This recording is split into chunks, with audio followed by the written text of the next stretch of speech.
I'm joined now by Andy Foster, Policy Director at the Trading Standards Institute. So welcome to the NALS conference, Andy. What's been your experience here today?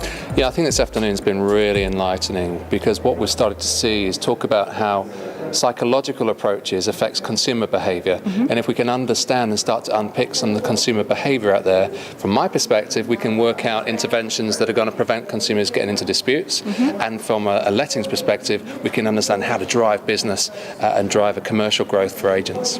Indeed. And what do you think of this sort of disparate group of people that have all come here together under the same roof, all sort of brought together by NALS? It's been very positive, hasn't it? It's really good. I mean, we don't often get a chance to talk to the sector in such a personal way and in such a widespread way. So people from all walks of life, we get a chance to talk about some of the issues affecting them. And sometimes people don't have a forum to speak to people like myself, policymakers and regulators.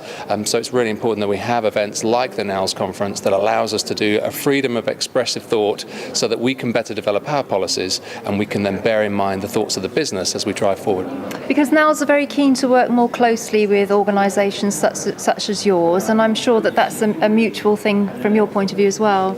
It's really important that when we start to think about how we control markets and how we regulate markets, whilst in our own heads we obviously have altruistic outcomes in mind, it's really important that we balance that off against the economic interests of the marketplace. Now, it doesn't mean we dilute consumer protection, quite the opposite, but it does mean that we are able to identify any kind of adverse effects of our interventions, so that we allow honest businesses to generate growth and to drive forward in this really important time, whilst also marginalising those that don't follow the rules, so that they don't create this unfair marketplace. Indeed, and things are changing in your world, aren't they? Government are wanting to change the way in which consumer policy is delivered in the UK. So they're doing one of two things. They're wanting to reduce the amount of bodies in the system. So there are several consumer organisations in the landscape. They want to reduce that number, and they're also saying that people have overlapping roles, so they want to keep it clearer. But also what they want to do is increase the strength of the front line. So they're taking money from the Office of Fair Trading effectively. They will have a different focus going forward on competition issues, and they're giving consumer issues to trading standards. The theory being that they wanted to put the extra resource into people that can take action and make a difference for consumers, and that's exactly what they're doing. So your message is very consumer facing, isn't it? Very much so. One of the extra responsibilities that the Trading Standards Institute are taking on is the approved codes role.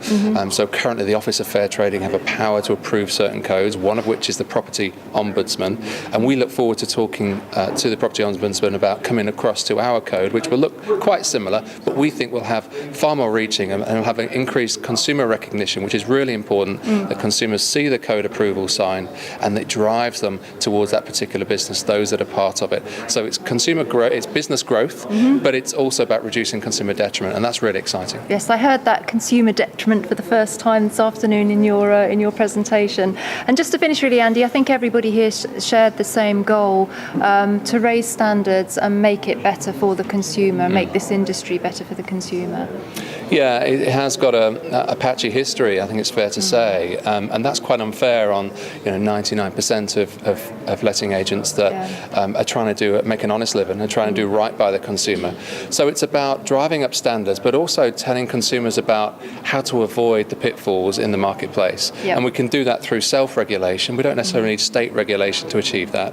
So through approved code systems like ours, we can empower consumers to make the right choices first, so that we don't lose valuable resource into redress mechanisms and the justice system. And that's what we're trying to do. Fantastic. Well, thank you so much for engaging with the lettings community here today. We really appreciate it, and a really interesting speech. Thank you, Andy. Thank you very much. Thank you.